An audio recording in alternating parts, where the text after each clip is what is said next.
Live from ZTN Studios in Harare, Zimbabwe, welcome to Heartbeat. Now, the 2021 Virtual World Population Day commemorations and launch of the State of the World Population Report is brought to you by ZTN and the United Nations Population Fund and their partners. I am Owen Kaura. Now, every year on the 11th of July, we commemorate World Population Day. This day is meant to promote awareness about women and girls' sexual and reproductive health needs and vulnerabilities. It is also an occasion to highlight progress and efforts towards achieving universal access to sexual and reproductive health care for women, even in times of global emergency situations like the COVID-19 pandemic that we currently have. Now, as always, your contributions are important and we want to hear your views on the discussion. So please make use of our social media platforms. On Facebook, the page is Zimpapers TV Network. And on Twitter, our handle is @ZTNNews. Now, today, our commemorations and launch are being held virtually, and our panelists are Dr. Stembiso Nyoni, Zimbabwe's Minister of Women Affairs, Community, Small and Medium Enterprises Development. A very good morning to you, Doctor.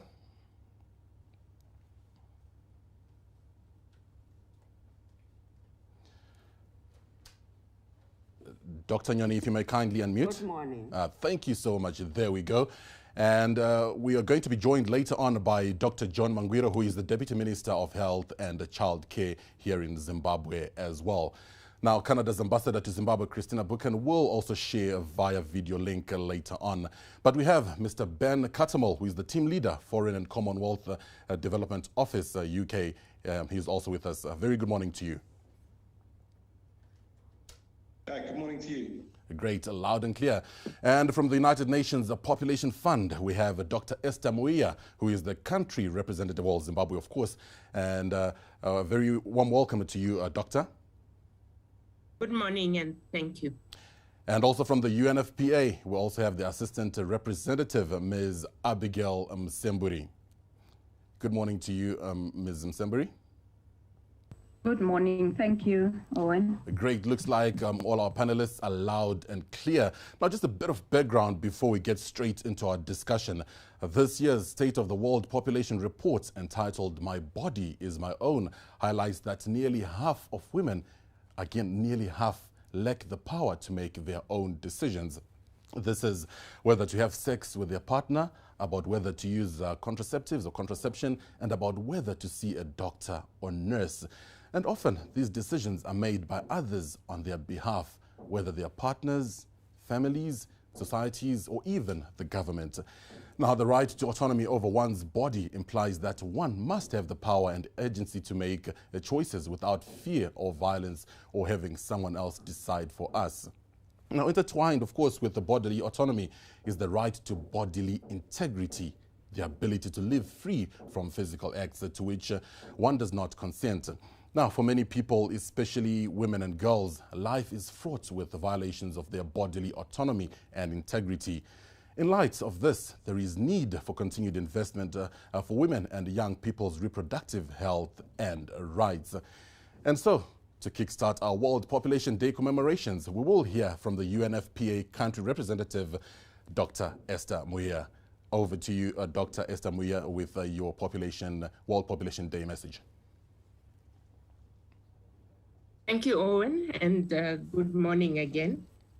Honorable Dr. Constantino Chiwenga, in absentia Vice President, Minister for Health and Childcare, very ably represented by Dr. Stembiso Nyoni, Minister of Women Affairs, Community, Small and Medium Enterprises, Honorable John Mangwiro, Dr. Matsima, CEO, the National AIDS Council, Her Excellency Christina, Ambassador to Canada to Zimbabwe, in absentia, Mr. Ben Catamol, Team Leader, FCDO, and all others, government officials here present, development partners, civil society represented here, members of the media, ladies and gentlemen, all protocol observed.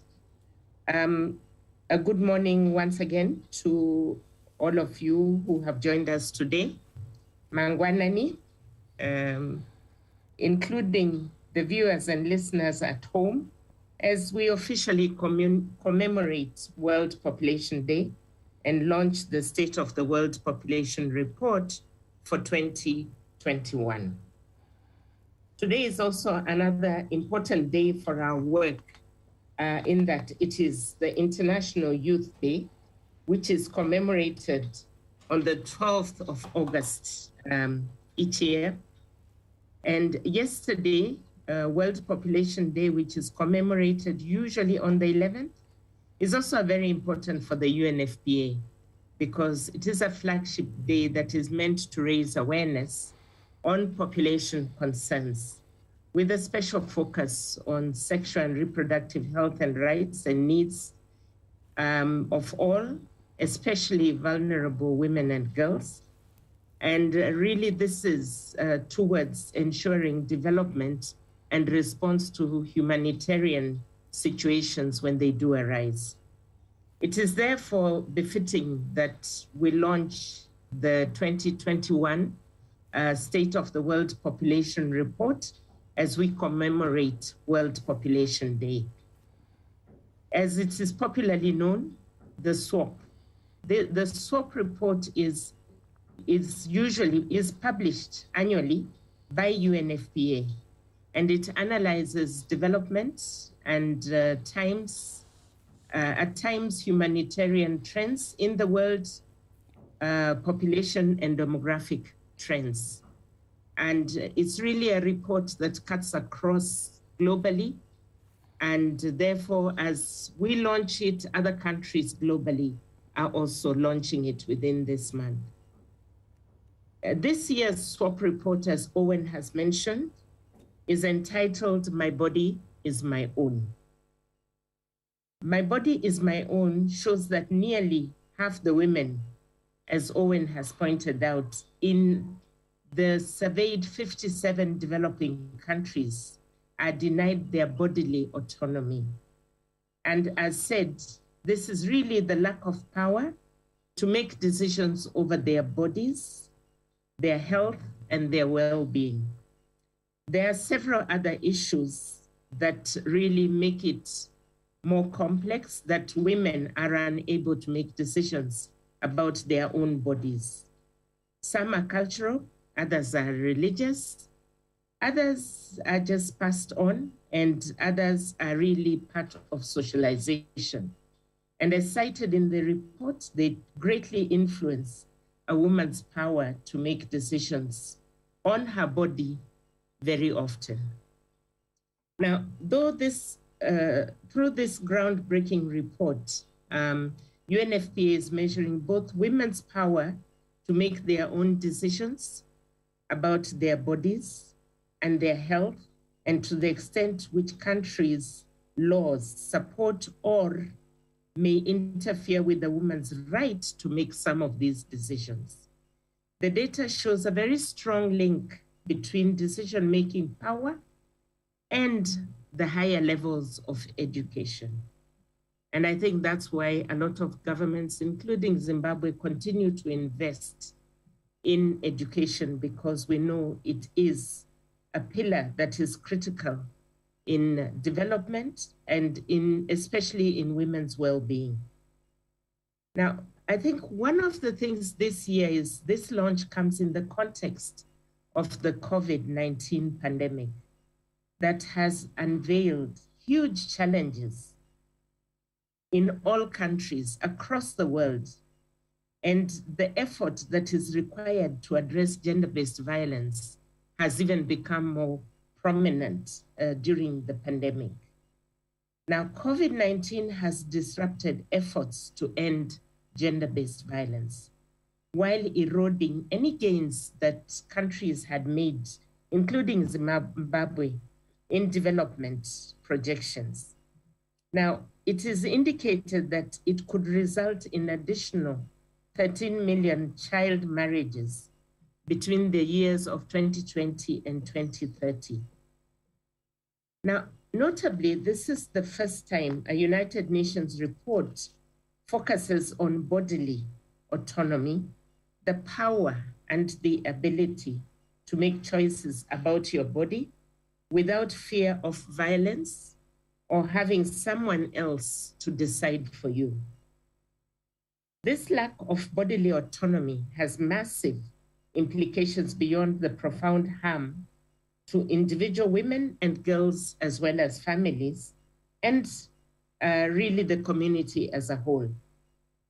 What this does eventually is depressing the economy, productivity, undercutting skills, and impacting severely on the social sector as a whole, and especially on the development agenda of many of our countries.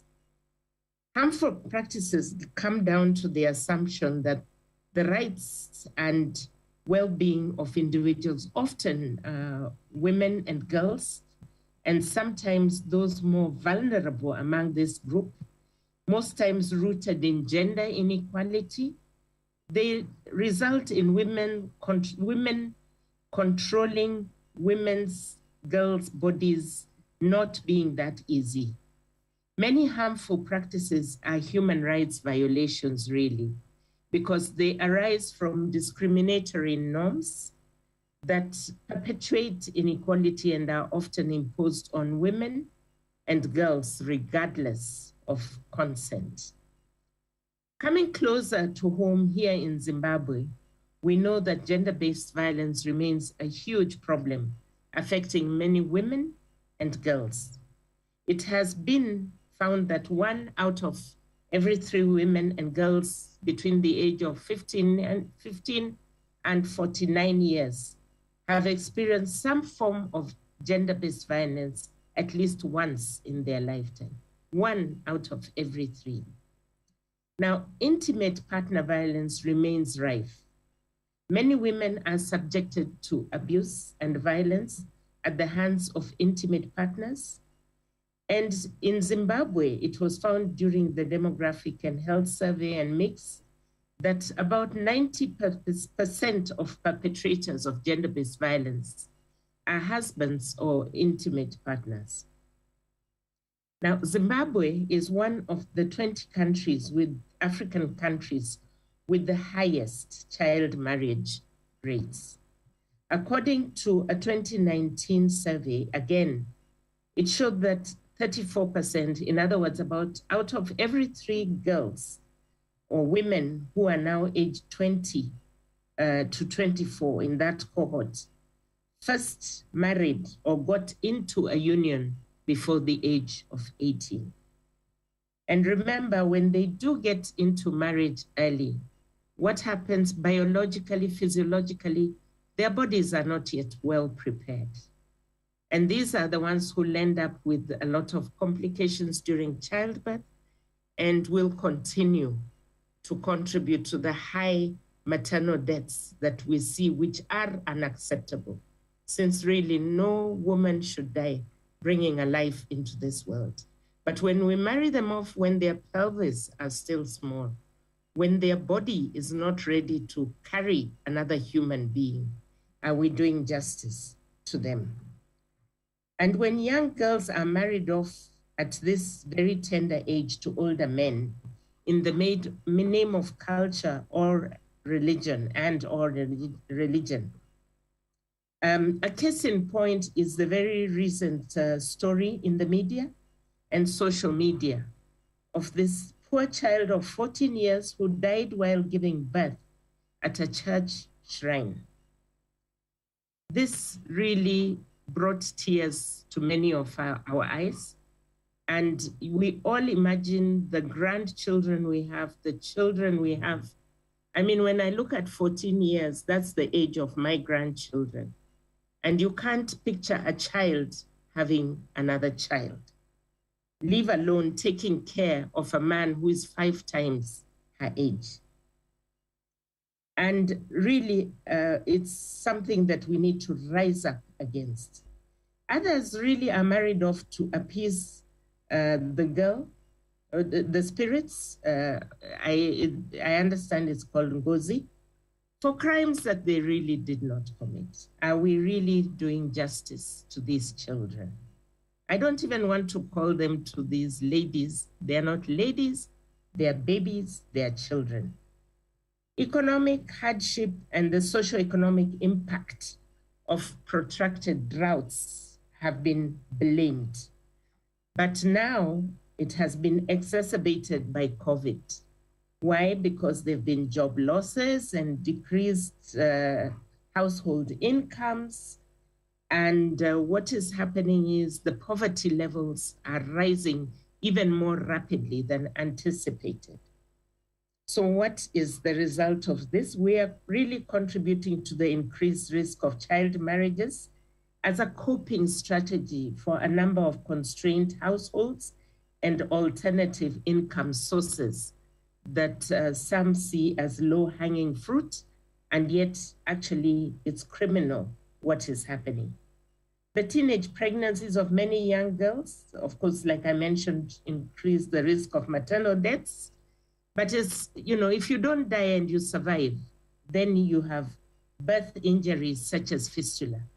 So now you don't even just have a physical illness, you then have a social illness because you walk leaking urine and feces. And there are other childbirth complications that I will not go into details. This calls for all of us here to really step up our efforts. And I think we need to stop talking and doing something. We need to work together in partnership with all the government arms, the health sector, the education sector, legislation, judiciary, and all the other sectors, as well as looking at how can we better empower communities and build resilient communities and create an enabling policy environment so that we can give power back to the women and girls. Because it is my body and it is my own. And this will save a generation before it is too late. Ladies and gentlemen, honorable ministers, your excellencies here present, the women and girls of this country really need us now more than ever.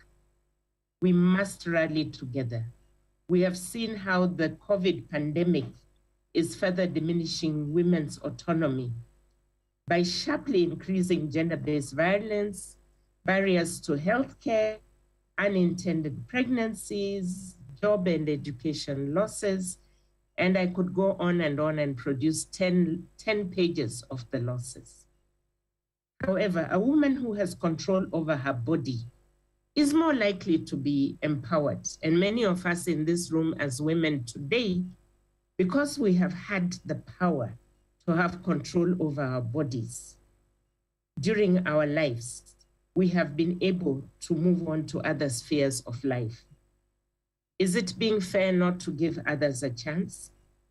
Because if we are able to give them control over their body and empower them, she gains not only autonomy, but also advances in health, education, income, safety, and even just raising a very productive family and generation.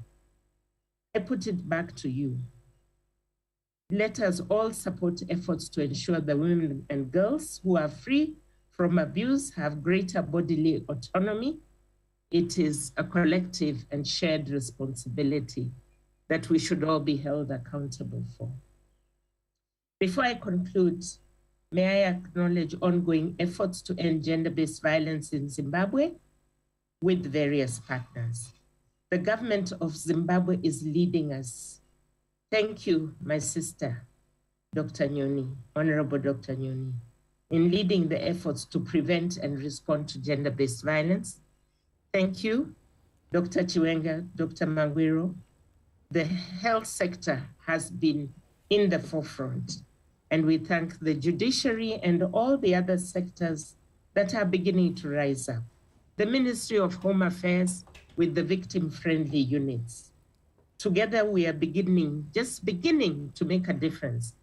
But if we are not careful, the COVID pandemic is going to erode all the gains that we have made. We note that the country has ratified many laws and policies to address gender-based violence. So like in 2013, the new Constitution, Domestic Violence Act, the National GBV Strategy, National Plan to End Child Marriage. This is just to name a few. UNFPA acknowledges efforts of various stakeholders to respond to GBV, including in humanitarian settings. And this has resulted in providing timely access to multi-sectoral services that included health, psychosocial, police, legal, as I mentioned earlier. For survivors of gender-based violence, through models such as static and mobile one-stop centers and community-based shelters, for survivors of gender-based violence, I think the government is doing well towards creating safety nets. And these safety nets need to be strengthened and scaled up and their capacity improved. And we've learned the weaknesses that we've seen during the COVID pandemic, where we even had some of the one-stop centers staff being affected, and then it spilled over to the clients. We've seen where the shelters in the community, we got some COVID positivity, and yet we cannot turn them away. So something that was a safety net is turning out to be a breeding ground for something else. But we need to act quickly, be innovative, and come up with suggestions of how to move this forward. In conclusion, may I also acknowledge the support of donors, civil society who contribute to this. Let me just mention where, especially young people with sexual reproductive health, the Spotlight Initiative, which is supported by the European Union, the Health Development Fund, supported by the governments of Britain, Ireland, Sweden, and the European Union, the Gender-Based Violence 365 program, supported governments of Ireland and Sweden, the World Bank and the government of China and Japan for their support to maternal health and gender-based violence response in humanitarian contexts. As UNFPA, we remain fully committed and are ready to continue. We affirm that we will continue to support the efforts to end gender-based violence, harmful cultural practices, and also allowing empowerment of women so that they can access and be able to practice their sexual and reproductive health needs. And the gaps that are there, we continue to work with them, with government, to ensure that at the end of the day, government is in charge and must take care of all this. And I thank you all, and let's continue to help the woman in Zimbabwe, the girl in Zimbabwe, recognize her bodily autonomy. I thank you all for listening. Tatendai, Siyabonga, and I hand over back to you, Owen. Thank you very much. Well, thank you very much, Dr. Esther Muia, UNFPA country representative, for those opening remarks. And now UNFPA Assistant Representative, Ms. Abigail Msemburi, will share key findings from the 2021 State of the World Population Report. Over to you.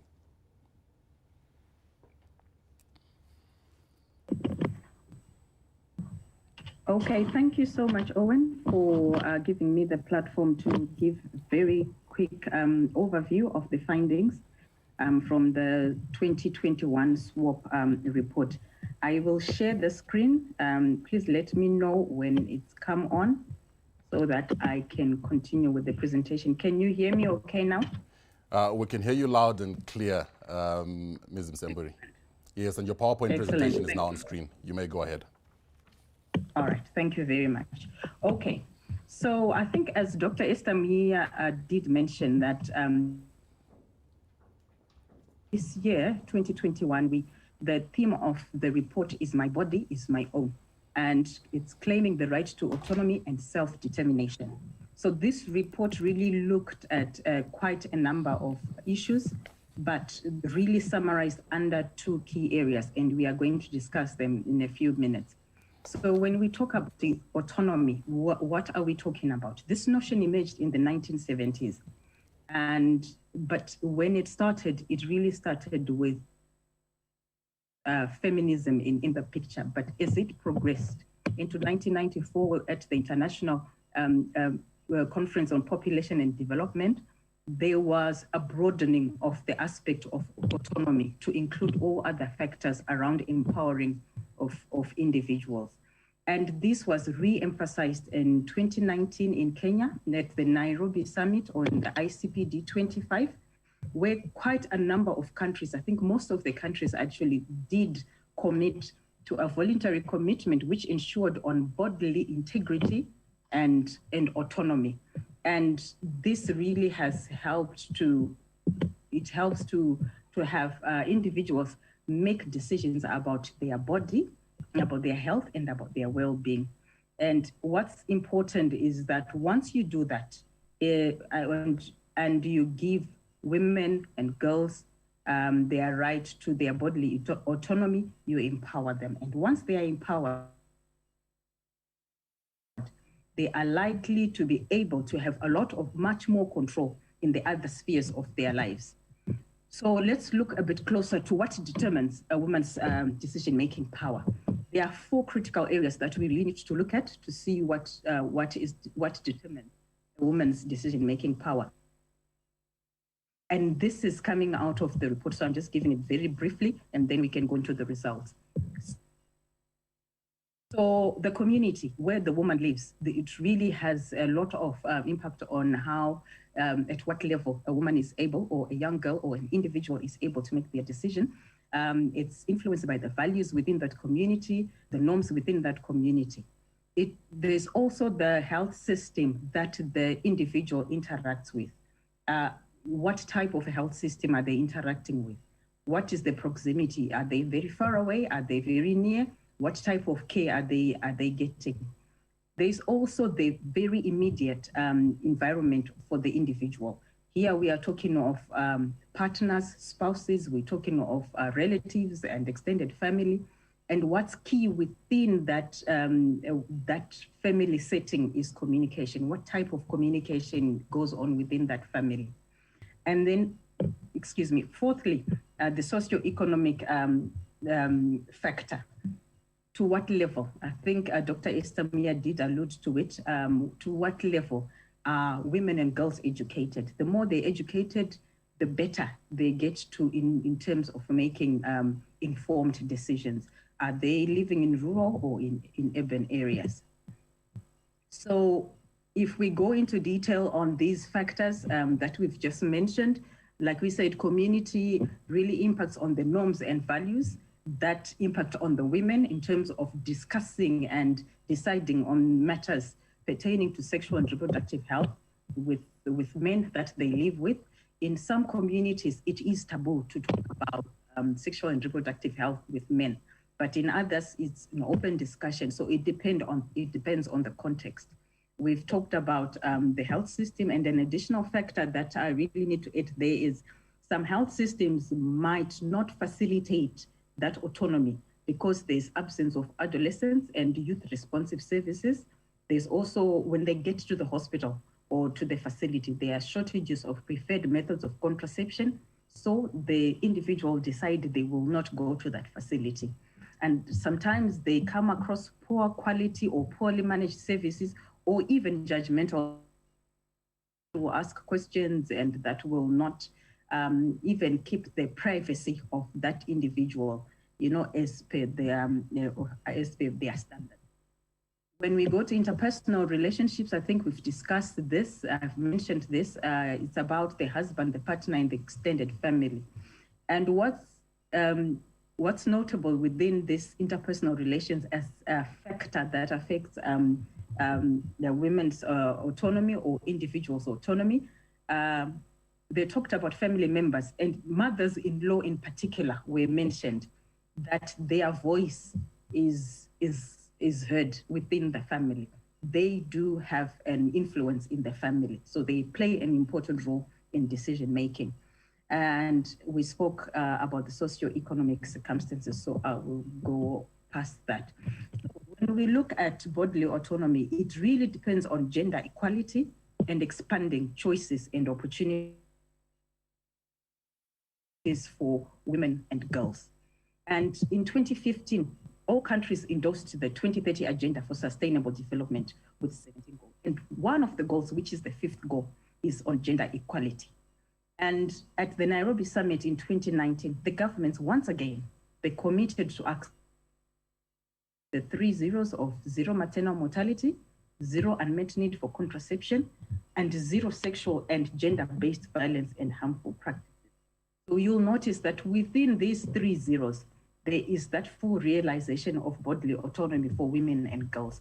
So there was a call to action to really accelerate towards the achievement of these goals in the last decade of action, that's from 2020 to 2030. So to really make sure that there is progress made by countries and member states that have committed to ensuring gender equality, the 2030 Agenda takes a critical step further. It really measures the progress towards the universal access of gender equality through 2 indicators. And these indicators are indicator 5.6.1. This one goes beyond service access, because as you know, a lot of our measurement of our success, we look at access to services. But this one went further to look at the decision making by the women and the girls. Are they the ones who are making the decisions in terms of use of contraception, in terms of seeking reproductive health care? The second indicator is indicator 5.6.2. This now really looks at the country context. Does the country have any laws and regulations that enable or impede the full and equal access to care and information? So these 2 indicators really form the basis of the 2021 SWOP report that I'm going to discuss.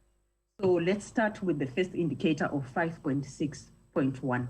So they looked at very key questions. They looked at the demographic and health surveys and looked at the group aged 15 to 49, and they asked pertinent questions. Who usually makes the decisions about healthcare for yourself? Who usually makes the decision on whether or not you should use contraception? And the results of this on decision-making power on the indicator 5.6.1, it shows that just over half, that's 55% of women, are able to make their own decisions in the dimensions of bodily autonomy. That is, they are able to seek healthcare, they are able to seek sexual and reproductive health services, they are able to use contraception. This is half. So what it tells us in reverse is almost half of the women in the world are not able to make their own decisions around these issues. Somebody else is making decisions on their behalf. When they looked at the same 57 countries that performed the best in terms of decision-making, in terms of those aspects that we spoke about, it was Ecuador with 87%. And the lowest, there were 2 lowest scored countries, which were Niger and Senegal. They were both did fairly well at 60%. But there is quite a bit to go. There's another 40% that needs to be achieved.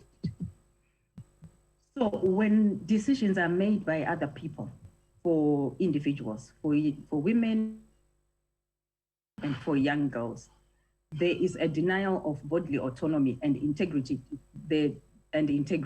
And this now manifests in many forms that we usually talk about as harmful practices when we are programming and when we are supporting our vulnerable groups.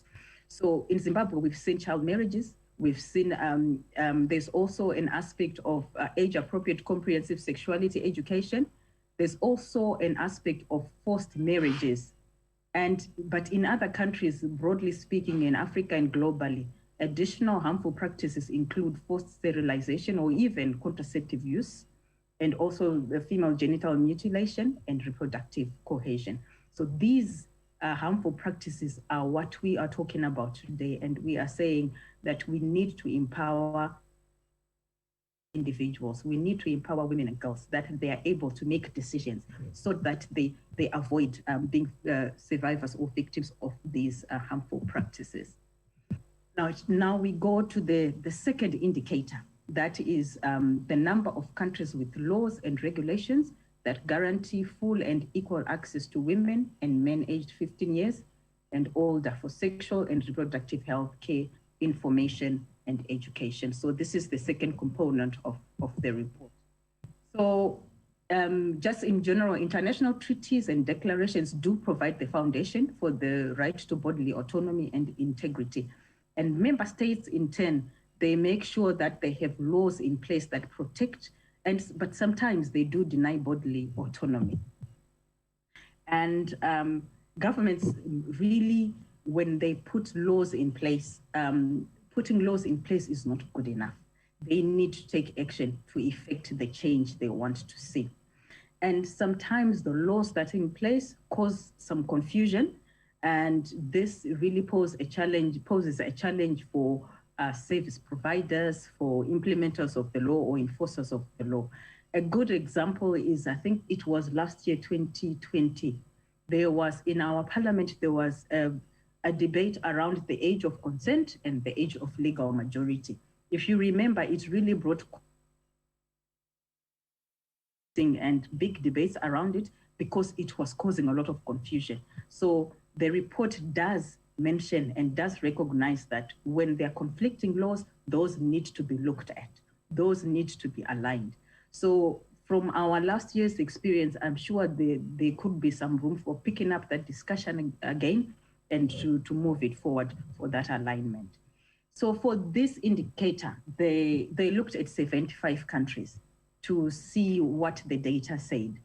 And this is out of 107 national governments that are really have put down their names or have mentioned that they have laws and regulations in place that facilitate bodily autonomy. And when the report looked at these laws, it was just the existence of the laws and regulations. It was not about their implementation. So if the laws were in place, that was good enough for now, because what UNFPA is talking about is this has been a starting point, and there will be a lot more work in future to really now look at if the laws are in place, are they being enforced? Right. So these are the results of the report. It says 80% of the countries that were looked at have laws that support sexual health and well-being. 75% of the countries have laws to ensure full and equal access to contraception.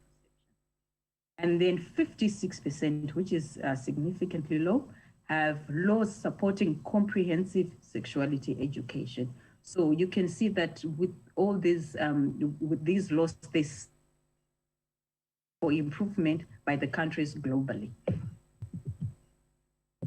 And what was very interesting about these findings under this indicator on laws and regulations, it showed that the existence of laws and regulations did not depend on a country's countries. If you look at the graphs, they're more or less presenting the same. So the income within that country is not making a significant difference. So the highest performing countries in this aspect included Sweden with 100%, Finland 98%, Netherlands 98%, and the lower performing countries included South Sudan 16% and Trinidad and Tobago 32%, Libya 33%. Individual, and these include greater understanding of how to prevent HIV, the ability to know that they need to go for prenatal visits as per the WHO standards guidelines, and they are aware that they need to give birth with a lot of losses for the individual woman and the individual girl. And there are a lot of other losses that occur, which include so they will not develop into valuable skills. There's also the additional cost that comes across sectors, health, the judiciary, social sectors, everywhere. There will be increased costs when the government responds to GBV, responds to women dying because they are of high-risk pregnancies. So there's a lot of issues that there's a lot of right. It's the right to say no. It's the right to gender equality. So the call to action, what do we need to do? For the government and stakeholders, it's very critical of their rights, including child marriages and gender-based violence. Education is key so that women have got the ability to make decisions that are well informed. Social norms, we discussed about them, and these must ensure that change in healthy and safe behaviors. Health providers also have a very critical role to play in upholding and affirming the bodily autonomy of those seeking information and care, remembering that the interaction of an individual with the health system does have an impact on reliable and complete data, which is very well disaggregated according to sex, age, ethnicity, and ability, and other FBA. We will continue to empower women to govern their own bodies by providing a full range of reproductive health services and by supporting education about their bodies and their rights. And this we will do supporting the government of Zimbabwe, working with all key stakeholders, donors, everybody, so that we as involved and become champions of gender equality, responsibility for parenting, talk about sexual reproductive health with their children and their adolescents, and also learn to communicate about sexual and reproductive health. So lastly, this is a reminder to say the bodily autonomy is a fundamental human right. And thanks very much, Abigail, for sharing those key findings from the 2021 State of the World Population Report. Now, quickly, we've got Dr. John Mangwiro, who is the Deputy Minister in the Ministry of Health and Child Care, to give us his remarks as well. The UNFPA country representative, Dr. Esther Muller, UNFPA Deputy Representative, Ms. Gulnara Kadlaklova, representatives from the Ministry of Women Affairs, Community and Small and Medium Enterprise Development, Ministry of Higher and Tertiary Education, and the Ministry of Primary and Secondary Education, representatives from the embassies of China, Canada, Sweden, and Ireland, representatives from the European Union and the Foreign Commonwealth and Development Office, FCDO, distinguished guests, ladies and gentlemen. The Ministry of Health and Child Care is honored to be part of this year's commemorations of the World Population Day and is pleased to witness the launch of the State of the World Population Report of 2021. This year's commemorations are being held under the appropriate theme. Rights and choices are the answer. Whether the baby boom or bust, the solution lies in prioritizing the population day in the midst of a global COVID-19 pandemic that has caused untold and unprecedented challenge to public health. Zimbabwe has not been spared from COVID-19. 158 cases have been recorded. 3,950, which is about 34% of cases, have died, and 91,499, 78% have recovered. A total of 1,912,592 people have received their first dose. People have received their second dose. The pandemic has affected our entire health delivery system and has laid bare its fragility. It has caused serious gaps and challenges in the provision of health services, including sexual and reproductive health, SRH in short, and sexual and gender-based violence, SGBV services. To be more specific, the pandemic has slowed down the delivery and utilization of family planning, antenatal care, delivery, postnatal care, and other SRH services. Compromised quality of care through healthcare burnout, reduced or altogether stopped the implementation of life-saving and high-impact healthcare interventions, increased the occurrence of cases of sexual and gender-based violence during lockdown and reduced the funding of SRH and SGBV programming as funds were reprogrammed to fight the pandemic. Demand and supply of essential SRH and SGBV services have been affected by travel restrictions due to lockdown, health facilities scaling down on routine services to focus more on the COVID-19 response, fear of infection in contraction at health facilities by clients, anxiety and fear of infection by healthcare workers, and shortages of PPE. Apart from challenges caused by the COVID-19 pandemic, the Ministry of Health and Childcare is also fighting against socioeconomic and religious barriers that are affecting the delivery and utilization of SRH and SGBV services. Poor health-seeking behavior and objections to modern medicine due to religious and cultural practices continue to militate against our drive to achieve by 2025 universal access to sexual and reproductive health. Though declining, preventable maternal and perinatal morbidity and mortality remains unacceptably high, and teenage pregnancy is increasing relentlessly. Our adolescents continue to face a myriad of sexual and reproductive health challenges, including high rates of unplanned pregnancies, early childbearing, and the transmission of STI, including HIV.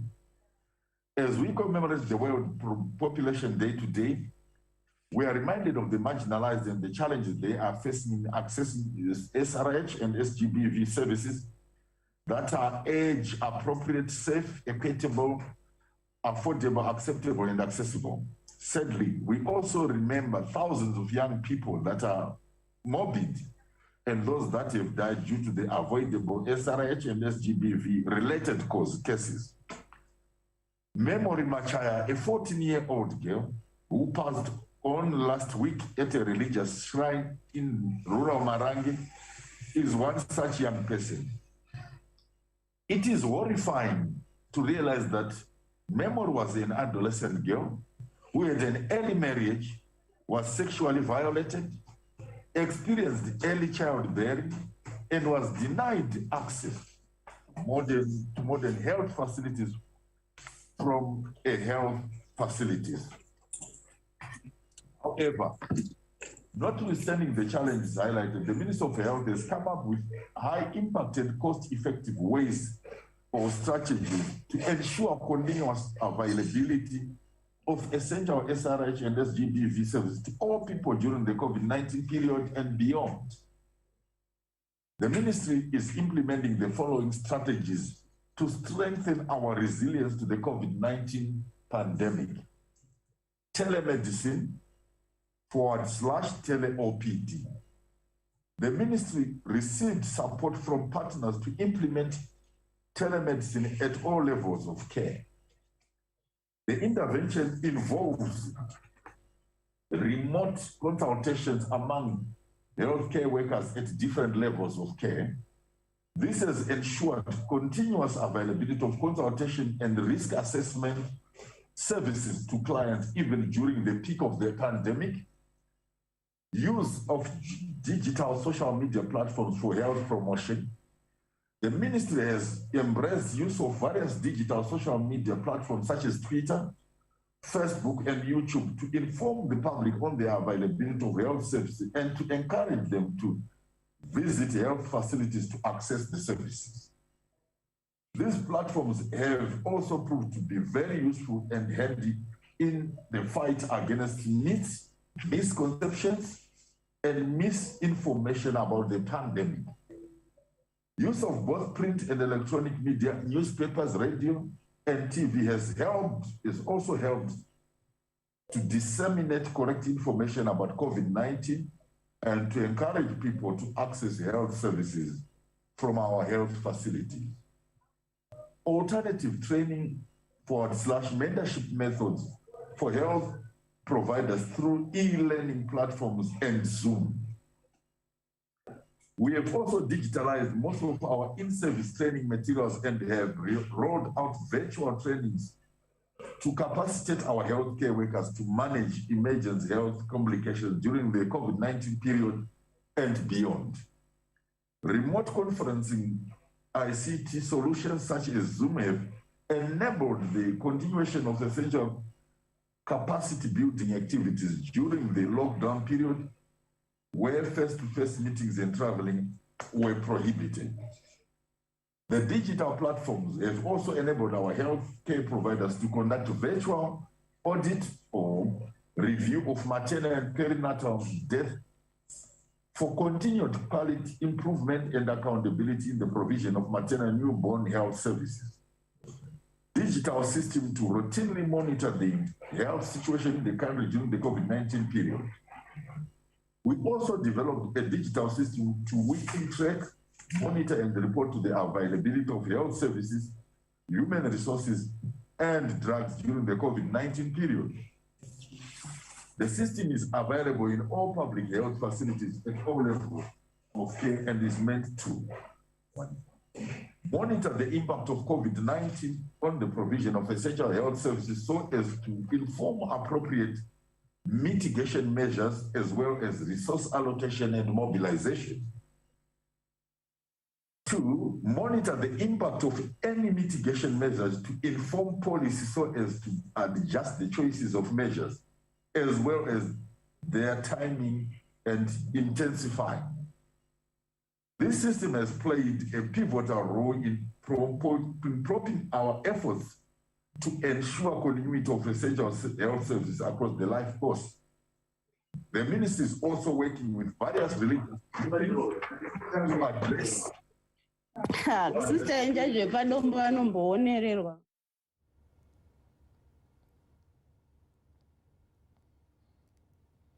and objections to modern medicine.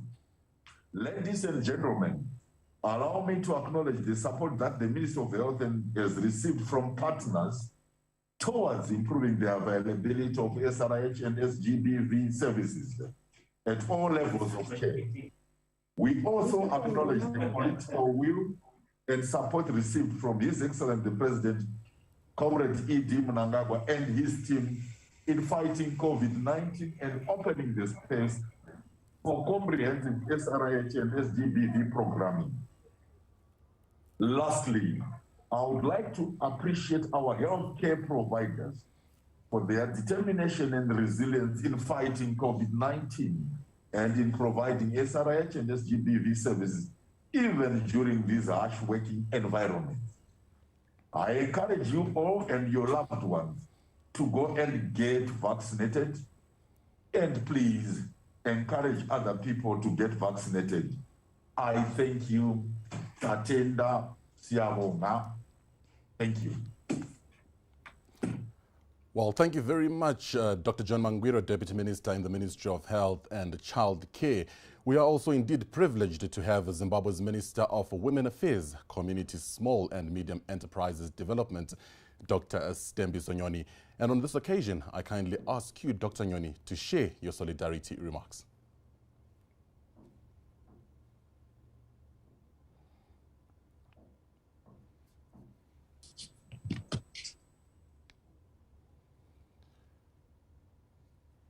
Good afternoon.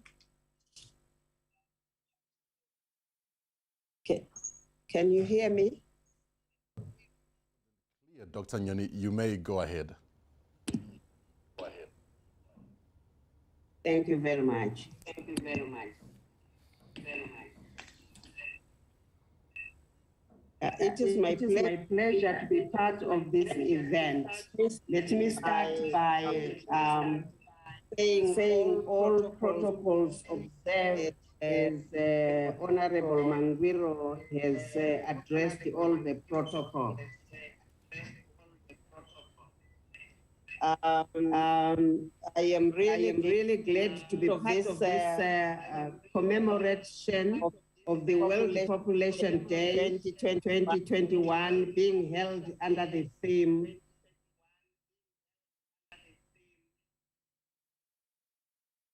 There seem to be echoes on my side. Is it okay for everybody? Yes, we seem to be having echoes from your end there, Dr. Nyoni. But I think we can hear you loud and clear, so you may proceed.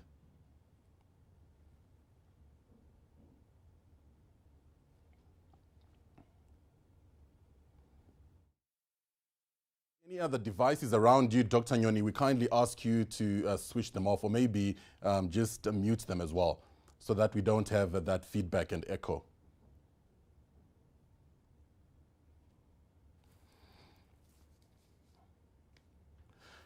Dr. Nyoni, are you still with us?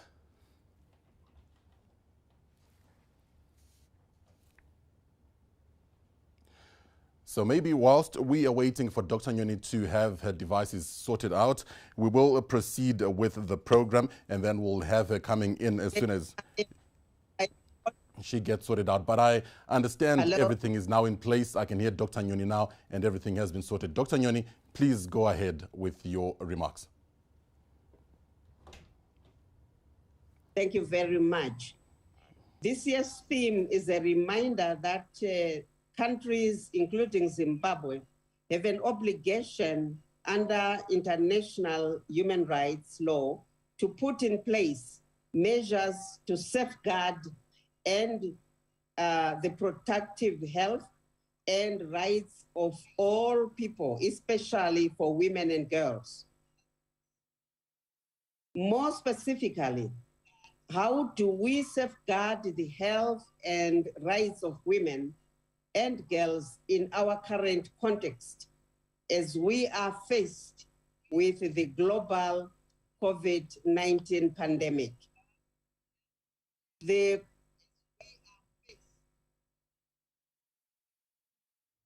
COVID-19 pandemic has shown that it is affecting everyone everywhere, but the effects are not equal.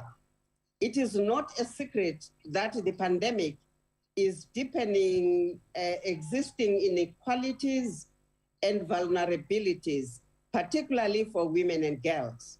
Existing gender and other inequalities have been exacerbated, with girls and young women facing increased threats of gender-based violence, discrimination, and abuse as protective structures are disrupted and economic stresses increase, especially for them.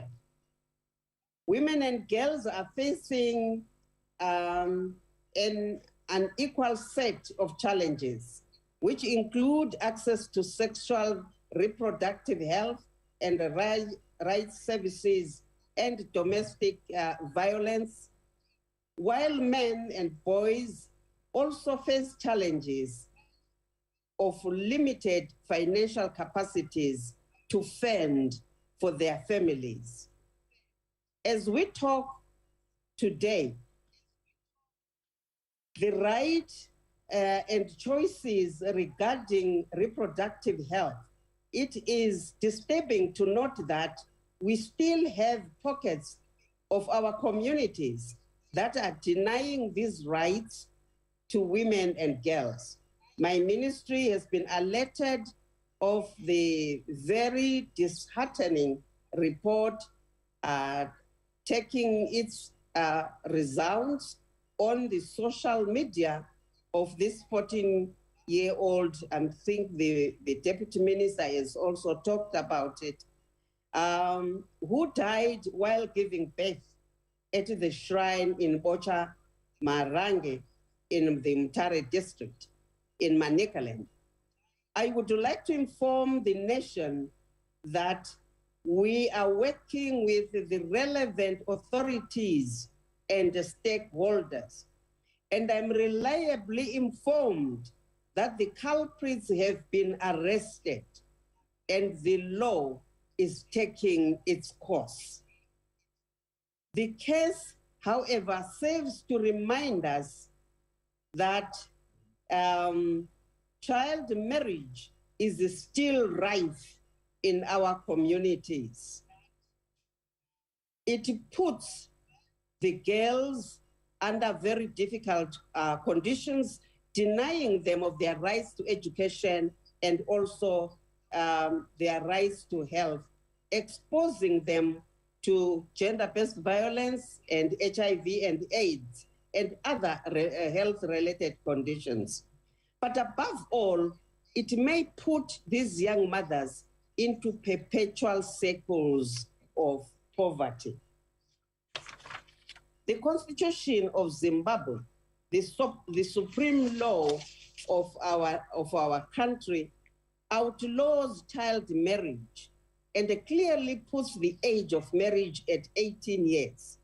We continue to urge and encourage people from diverse backgrounds, including religious and cultures, to respect this constitutional provision. I also want to unequivocally state that child marriage is nothing other than child sexual abuse disguised in a marriage, and there is no reason for tolerating an abuse, and that it will not be tolerated even if it is attributed to religion or cultural practices. Religion and culture should not be used to sanitize a violation of other people's rights. Gender-based violence continues to be a challenge in our country that we are grappling with, even before the onset of COVID-19 pandemic. It constitutes a serious violation of human rights and a major obstacle to the social and economic development of our communities. Globally, gender-based violence has increased amidst the lockdown. The government of Zimbabwe, under His Excellency, the President, Dr. Edim Mnangagwa, remains committed to addressing the problem of gender-based violence. At a national level, the government in 2013 adopted a new constitution which provides in Section 25 and Section 52 for the government to put in place mechanisms to respond to gender-based violence. A number of laws are also in place to address gender-based violence, and these include Domestic Violence Act of 2007 and the Criminal Law Codification and Reform Act. My ministry seeks to scale up efforts of ensuring a holistic service provision to survivors of gender-based violence, to effectively prevent and respond to gender-based violence.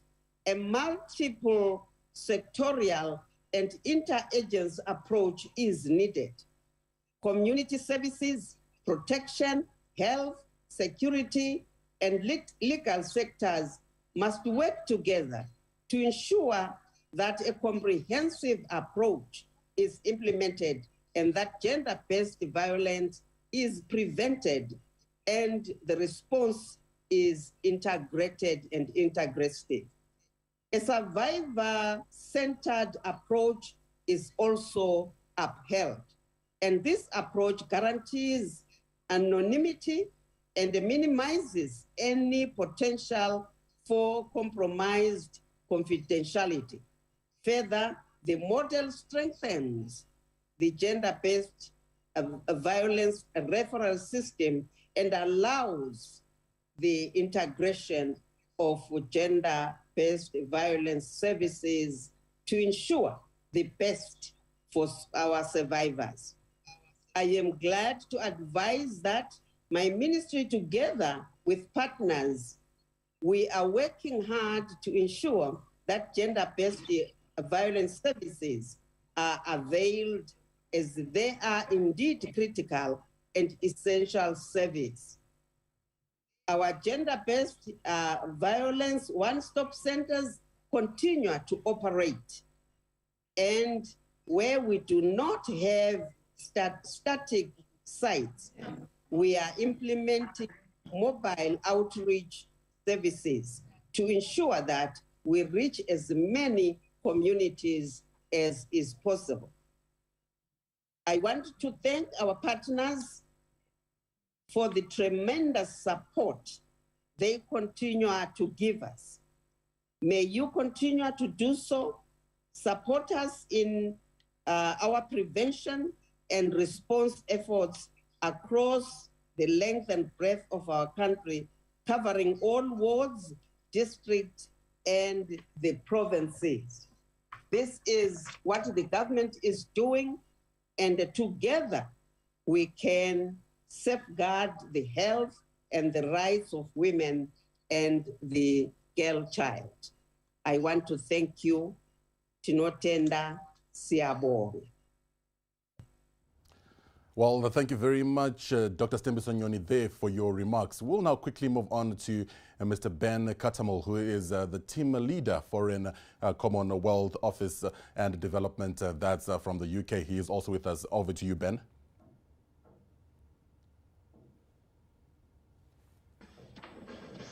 Yeah, thank you, Owen.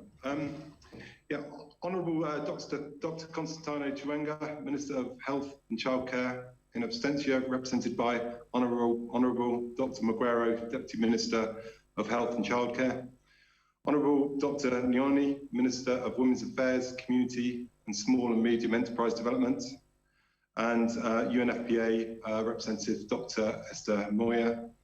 All other guests, all protocol observed. Good morning. I am Ben Katamel. I'm the Head of Human Development and Inclusion at the United Kingdom Foreign and Commonwealth Development Office here in Harare. This is an incredibly important subject, and we are very glad that the UNFPA continue to lead such an important annual report that casts a reflection over the subject. I'm proud to have been invited to participate in the event, so thank you very much.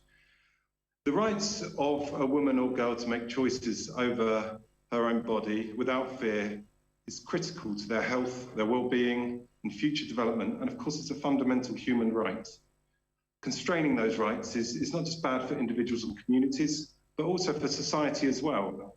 And when women and girls live in fear and cannot fulfill their potential, everyone pays in the long run. We know that gender-based violence costs Zimbabwean society billions of dollars annually. It costs the health services to treat the victims and of course have access to provide access to justice, to those victims, the increased suffering and illness and unfortunately the death of those victims as well. And perhaps the more indirect costs around the loss of opportunity, productivity of women who are victims of gender-based violence, and of course the impact that it has on their children, families, and beyond that. We also know that child marriage and teenage pregnancy are the main reason for girls dropping out of school early. It also carries risks that are passed down through generations. We know that children of very young mothers are at greater risk of mortality and malnutrition. As we've already heard today from Dr. Maguero and Dr. Moya, this report comes at a particularly poignant time as we all reflect on the tragic case of Memory Machaya. And if we needed any further stimulus for action, this case should be a real wake-up call for us all. Investment in supporting women and girls to have a voice, choice, control over their own bodies promises huge returns. Women and girls, when they have the right to make their own choices and are free from violence, live happier, healthier, and more productive lives and pass those benefits to their families and communities. We know that the government and the development partners all have critical roles to play in this struggle. And working with the government of Zimbabwe and UNFPA, the UK government, through the Health Development Fund, have been proud to support a whole range of services, which include support for the victims of SGBV through medical treatment and psychological support, We include the delivery of family planning commodities and advice platforms. That's such an important element of giving women choice. And supporting women's organisations across Zimbabwe to champion women's rights and to support progressive policies and laws such as the sexual harassment bill and the gender equality bills, which are under development at the moment. On another front, we are investing at the moment in building an evidence base on what works to prevent gender-based violence and address the drivers of child marriage. And that's through our SAFE programme, which is, again, here in Zimbabwe, and our global What Works programme. And that's soon to be launching a second phase, and we hope over the coming months and years that will provide some crucial insights that help us to improve the effectiveness and impact of the efforts that we have there. So looking forward and across all of our work and our lives, we can all play a crucial role in supporting Zimbabwean women and girls, and of course their male allies, and to challenge the sort of aggressive social norms and harmful practices that we see. We at UK FCDO are proud supporters of this effort, and we will continue to be proud supporters for this effort for years to come. Thank you very much. Thank you very much, Ben, and we'll now cross over to Canada's ambassador to Zimbabwe, Christina Buchan. You know that 1 in 3 women and girls experience violence in their lifetime. Sexual and gender-based violence happens disproportionately to women and girls in every country, at home, in schools, on the street, at work, and on the internet. Too often, violence against women and girls is normalized and goes unpunished. Girls and young women are more vulnerable to sexual violence, sexual exploitation, female genital mutilation, child and early forced marriage, early pregnancy, contracting HIV, and other sexually transmitted diseases. Canada condemns in the strongest terms all forms of sexual and gender-based violence wherever it occurs. SGBV has a devastating impact on individuals, families, and communities. The effects of such violence can be long-lasting and profoundly affect many aspects of a person's life. It jeopardizes their health, impacts their education, and prevents them from reaching their full potential. As part of our feminist approach, Canada is committed to supporting access to the full range of sexual and reproductive health services and information. We will only achieve the Sustainable Development Goals if we make progress in addressing gender inequality and ensure that women and girls are able to make decisions about their bodies and their futures. Access to sexual and reproductive health and rights are critical to advancing gender equality and the empowerment of women and adolescent girls. Lack of attention to sexual and reproductive health and rights contributes directly to maternal mortality, poor health, and the disenfranchisement of women and girls. If women and girls are healthy, they can learn, work, care for their families, and reach their full potential. Health is essential to poverty eradication and achieving sustainable development. It puts women and girls on the path of realizing their potential, realizing their rights, and contributing to their communities. So I'm pleased to join you virtually today on International Youth Day for the launch of the report, My Body is My Own, as part of the UNFPA initiative in Zimbabwe on the state of the world population. And many thanks there to Her Excellency Christina Buchan, Canada's ambassador to Zimbabwe, for her solidarity message. Welcome back to the last segment on this very special edition of Heartbeat, brought to you by ZTN and the United Nations Population Fund and their partners as we commemorate World Population Day and also launch the State of the World Population Report. Now, in this segment, we will hear closing remarks from our guests before the official launch of the State of the World Population Report. And we will start with UNFPA's Assistant Representative, Ms. Abigail Musemburi. Your 1 minute.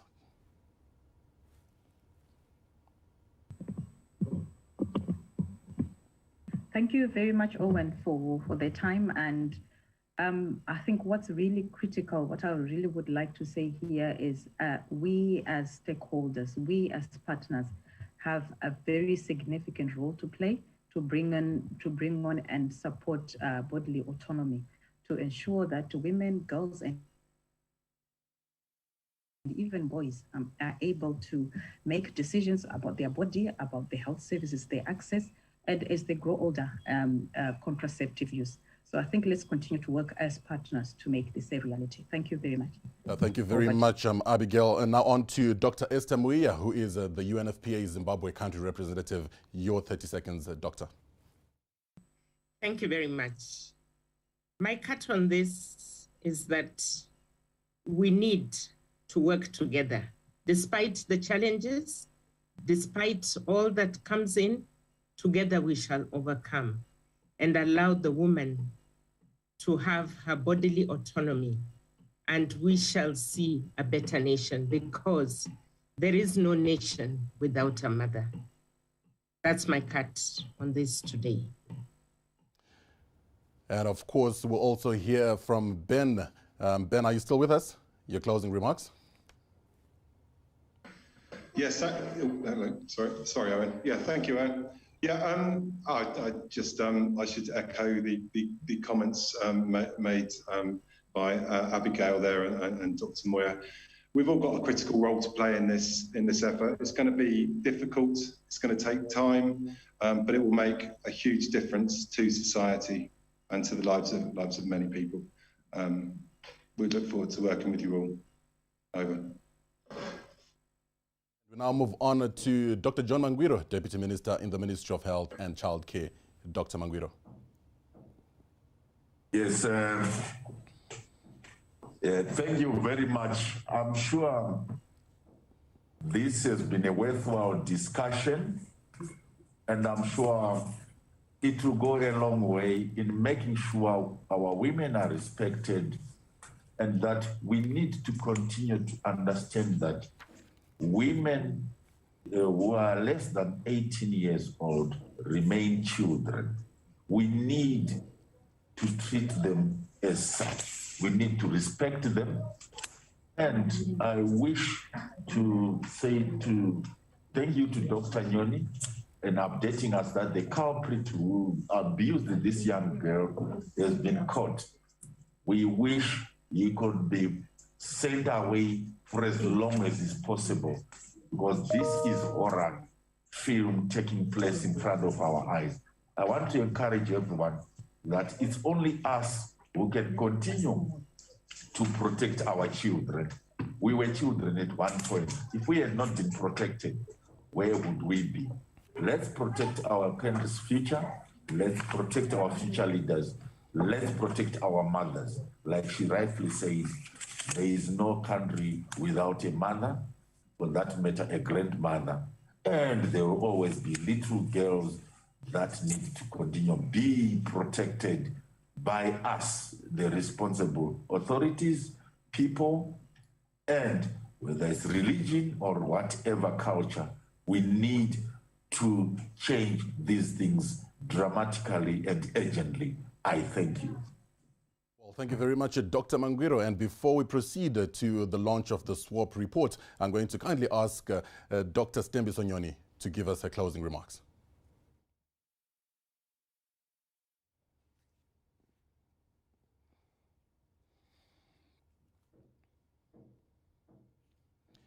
Dr. Nyoni, are you still with us?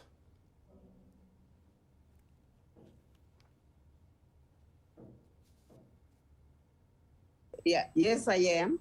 Great. If we may kindly have your just closing remarks, please. Thank you, Doctor. Let me just end by thanking everybody for the wonderful remarks, and thank Dr. Mangwiro for representing our Vice President. And let me conclude by saying abusing girls is really abusing our future. So if ever we have been called to unite around an issue, this is the one. Child marriage is unacceptable. Let's all unite to end it.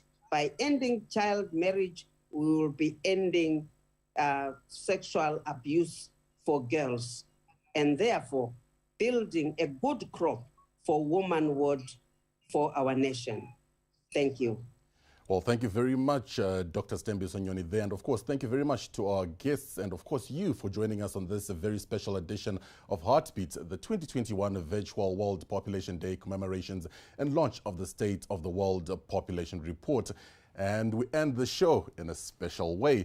I'll ask Dr. Esther Muia, who is the UNFPA Zimbabwe country representative, to ask our guests and officially launch the 2021 State of the World Population Report.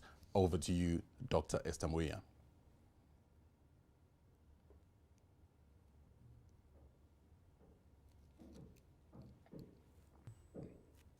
Thank you, Owen, and honorables, Honorable Nyoni and Honorable Dr. Magwero, and all those around. Let's just, I think we can try and give a standing ovation to this important and timely report, which has so many implications for us live in Zimbabwe.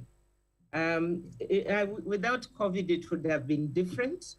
So I'll just ask us to stand and give a little clap and allow us to officially launch the 2021 SWOP report. My body is my own.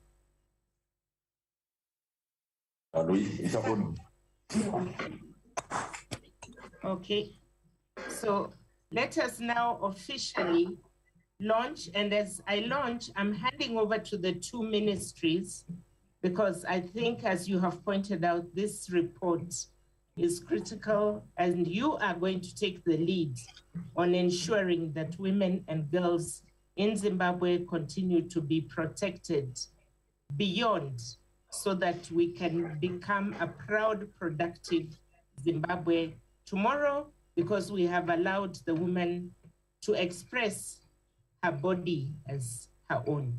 Thank you very much.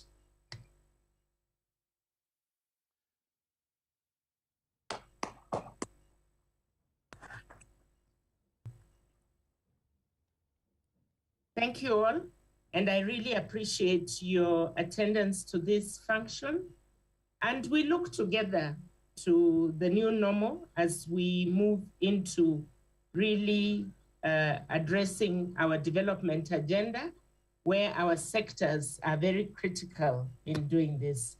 I thank you all, and I'd really like to appreciate all the 40+ people who are online. And I thank you, Owen. We thank ZTN for continuously making this as visible as possible. Thank you very much, and I wish you all a good afternoon, and I appreciate your patience and your engagement. Thank you, and remain blessed. Thank you, and keep safe. Thank you. Well, there you have it. Done and dusted. The 2021 SWOP report launched. I'm Owen Kaura. Thank you very much for joining us.